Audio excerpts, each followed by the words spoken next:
Ever volunteered for something just to get away from the noise? That's what I thought this would be, a quiet, peaceful Firewatch post in the middle of nowhere.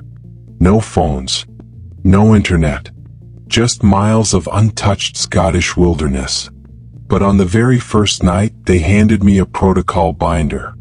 Not about fire drills or weather checks. It was about things that come out at night. Rules I wasn't allowed to break. This is the story of my first week as a Firewatch volunteer in the Highlands, and why I'm not sure I ever came back down.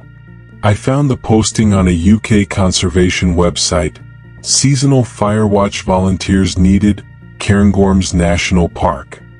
It promised isolation, quiet, and a generous stipend. I was between jobs, burnout, a little lost, and the idea of living above the clouds in a wooden tower overlooking a pine forest sounded like exactly the kind of reset I needed. They flew me into Inverness, then drove me 4 hours into the heart of the Highlands. No town signs, no GPS, just a battered old road vanishing into heather-covered hills. It sat on the crest of a granite ridge, an old timber structure with steel supports and weathered stairs. The kind of place you'd expect to find in the Rockies, not Scotland. My bunk was one level below the observation deck. 2 beds, a shelf of local history books, a stove, lanterns, maps pinned to the walls, and on the main desk, bound in black leather, sat a book with embossed gold letters. Nighttime Protocol, Glen Fearn Firewatch Post. Next to it was a note, scrawled in red marker. Do not ignore this. Do not leave the tower after dusk. You'll hear things. They'll sound human. They're not. The McBride. The rulebook, Glen Fearn Nighttime Protocol. I opened the leather-bound manual. Its pages were yellowed, handwritten, and filled with annotations. Each page bore the same red ink header: memorize, obey, survive. Here's what the rules said. Glen Fearn Nighttime Protocol, updated 1996. 1. Lock the trapdoor by 7:59 p.m. Use both the padlock and bolt. If it's open after 8 p.m., do not descend. Remain quiet until sunrise. 2. At 8:10 p.m., light the lantern with the red wick. Only the red one. Never use white light after dark. 3. If you hear footsteps on the stairs after 8:30 p.m., do not respond. Do not speak. Do not move. They will stop by 8:44 p.m. 4. Between 9 p.m. and 10 p.m., you may hear a voice calling your name from outside the window. Never look. Never speak. It knows your face. 5. At 11:11 p.m. exactly, a knock will sound at the door. You are not to open it, even if it sounds like someone crying. Especially if it sounds like someone crying. 6. If the wind stops after midnight, check your shadow. If it's missing, lie down, close your eyes, and cover your ears. It passes by faster if you pretend to sleep. 7. At 1:13 a.m., you may see lights moving through the forest. They are not lanterns. Do not acknowledge them. If they stop, turn off your red light. Count to 30. Then pray. 8. Never refer to the forest by name after 2 a.m. It listens more closely after that. 9. If the trapdoor opens by itself before dawn, jump from the tower. Better a broken leg than what climbs in. 10. At sunrise, wait 5 minutes before unlocking the door. If you hear breathing just outside, wait another 10. I followed the rules. Locked the trapdoor tight. Lit the red lantern. And sat in silence, listening to the wind howl across the glen. It felt silly at first. A kind of local hazing for greenhorn volunteers. But at 8:32 p.m., I heard footsteps. Heavy. Wet. Slow. Step. Step. Step. They creaked all the way up the stairs. I didn't move. Something stopped at the trapdoor. And then I heard it speak. and my voice, "Hey, you forgot your bag." I didn't breathe. After exactly 12 minutes, it left. The knock came as promised, soft, then frantic, then a sobbing voice. "Help me, please." I fell. My leg. I said nothing. Then it said my name. "Daniel, you left me behind. In the fire." My lungs froze. Because when I was a teenager, I did lose someone in a house fire. I'd never told anyone. The crying stopped. And then, laughter. A wheezing, guttural cackle that didn't come from a human throat. The wind died completely. Even the pine needles stopped rustling. I stood, looked down. No shadow. Just the boards under my boots. I laid down, covered my ears, shut my eyes. Something slithered beneath the floorboards. It whispered in Gaelic. I don't speak Gaelic, but I understood one word. Stay. The sun rose slow and blood-red. I unlocked the trapdoor, descended the stairs, and froze. In the dirt at the base of the tower were barefoot prints, leading from the woods up to the tower, but never away. Next to them was a small bundle, wrapped in twine. Inside it was a lock of hair, and a note. Second nights when it listens harder. Don't speak the name of the Glen. That was my first night at the Glen Fearn Firewatch Tower. In part 2 I'll tell you what happened when I broke a rule, when I answered the knock, and when I learned what really lives in the forest after dark. Remember to subscribe Dark Horror Bytes, and if you ever volunteer for something in the Highlands, make sure you survive your first night. So let's part 2 sip your coffee. In part 1 I told you about my first night watching fires from a tower in the Scottish Highlands. But fires weren't what I needed to be watching. I followed 10 bizarre rules. Never open the door after a knock, never look out the window if something calls your name, and never mention the name of the forest after 2 a.m. But that morning I found barefoot tracks in the frost. They ended at my tower. And I got a warning. Second nights when it listens harder.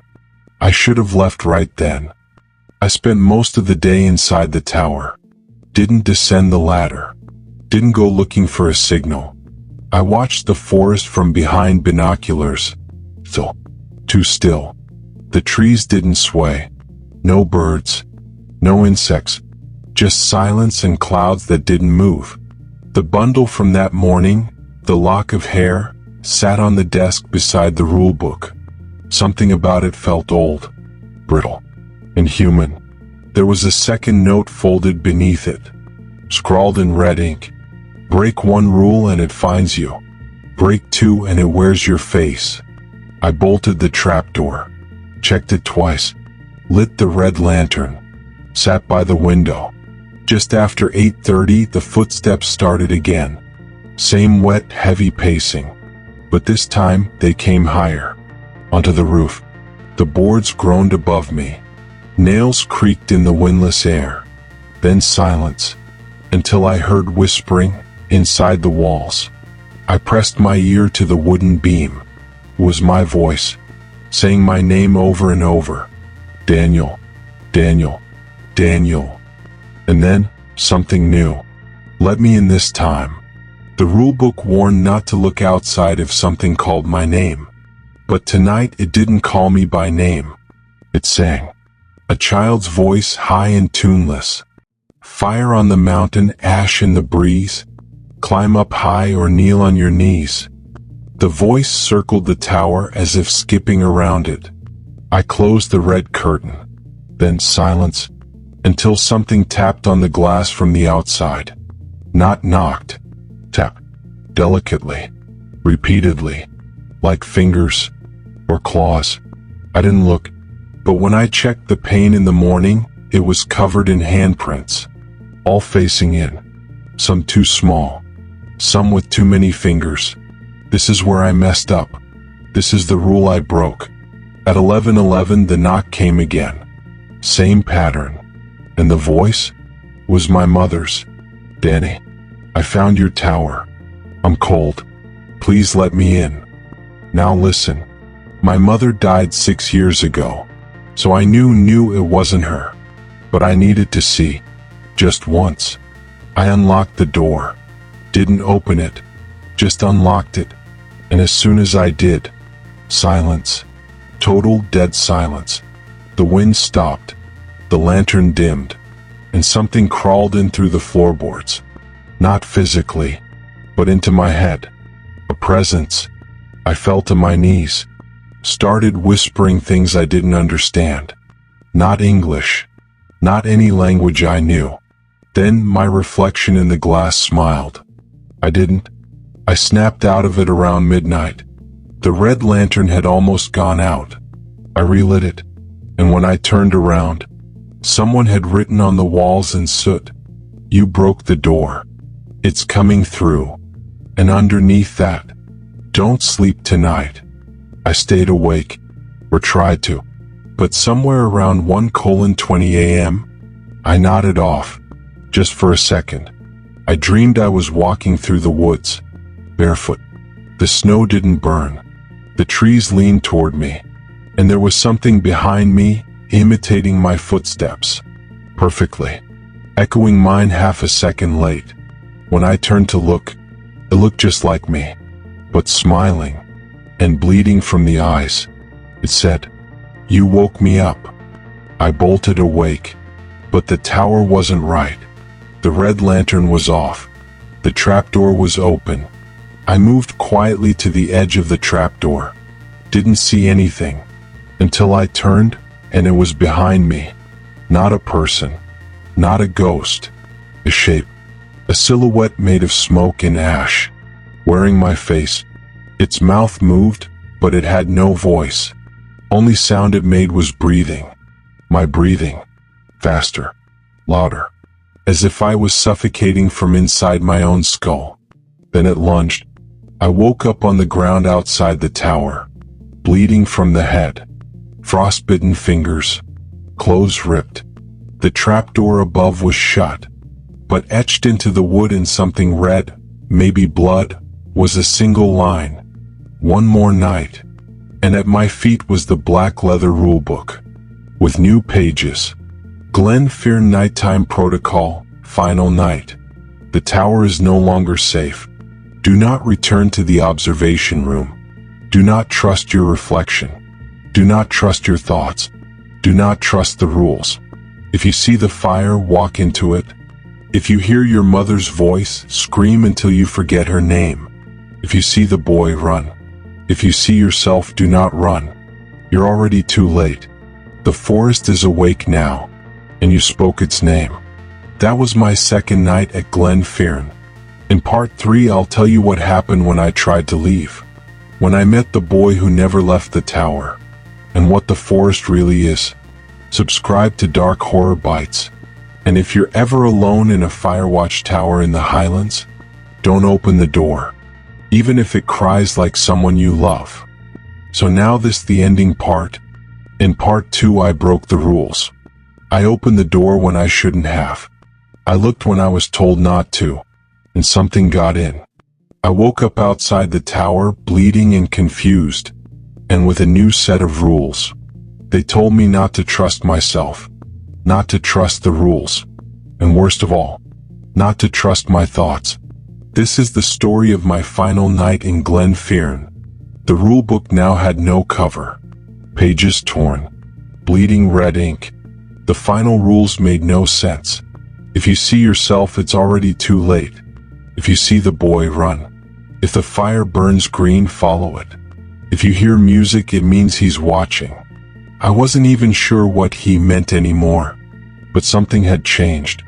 The forest felt closer. The trees nearer.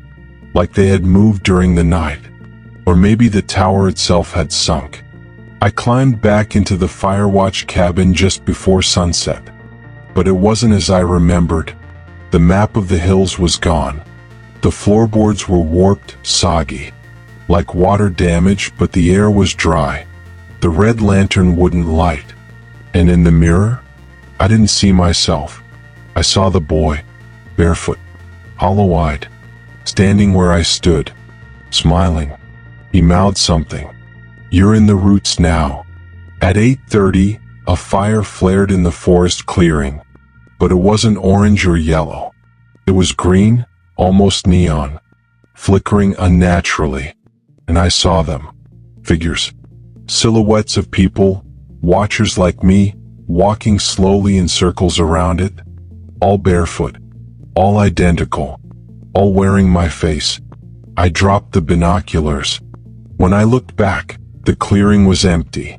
The fire still burned, but now it was inside the tower. There was scratching again, not from the trapdoor, from the walls. I pressed my ear to the wood and heard scraping, like nails but reversed, like they were digging out from within. Then a whisper. "You were the first, Daniel?" I stumbled back. The boy climbed out of the wall, not like crawling, like he was born from the timber. His face was mine, but young and wrong. "I watched the fires before you. I broke the rules first, and now I am the forest's memory." He reached into his chest and pulled out the rule book. Not physically, just reality bent around his hand. He tossed it at my feet. "The rules aren't for your safety. They're a bargain, a ritual, a distraction." I opened the book. The pages had changed. Now they were all written in names. Thousands of them. Repeating. Some scratched out. Others written in larger, darker ink. And at the top, "Daniel, entry, 1999. I whispered, "That's impossible." But I saw it now. Photos scattered across the tower. All of me, but in clothes from different decades. "You've always been here," the boy said. "Every version of you. Because you looked, because you listened, because you said the name of the glen." At 11:11 music began. Not a knock this time. A lullaby hummed by a chorus of voices. It seeped from the walls, the sky, even the floor. The boy's face twisted. "He's awake." The tower shook. Nails flew from the walls. Lanterns exploded. And all around me, bark peeled back from trees outside the windows, revealing faces. Human. Watching. Silent. And they began to mouth the words. "Fire on the mountain, ash in the breeze. One broke the oath, the other must freeze." The boy screamed. "You still have a choice. Run. Burn. Or remember." The trapdoor burst open, and something rose from below. A shape. Tall. Twisted. Wearing a crown of antlers. Its skin was bark. Its ribs were hollow. And inside them I saw myself, curled up, eyes wide, mouth open in a silent scream. The creature spoke with my voice, but backwards. "You are the watcher who watched too long." And I remembered being a child here, not just volunteering. I had been brought here, offered a sacrifice, and when I tried to run I fell. But I didn't die. Part of me was taken. That part had watched ever since. I grabbed the rulebook and ran. Down the steps. Into the snow. But the forest was no longer trees. It was faces. Watching. Crying. Singing. I ran until I couldn't breathe. Until I stumbled into firelight. Green again. And the watchers stood in a circle. They turned. All of them, me. I screamed. One of them walked forward. Held out a hand, and whispered, "Tag, you're it." I woke up in a hospital in Inverness. Hikers had found me naked in the snow, miles from any known trail. I don't remember how I got there, but in my pocket was a scorched piece of paper. Just one sentence burned into it. "Glen Firn watches still." They told me the Firewatch program was shut down in the 90s. That no tower had stood there in decades. But I dream of it. Every night. The red lantern. The boy. And the green fire. And sometimes, I wake up humming the song. That was the end of my time in Glen Firn. I don't know how long I was there. I don't know how many versions of me it took. But if you ever find yourself hiking in the Highlands, and you see a fire burning green in the distance, don't watch it, because watching it makes it real, and being real is how it begins again.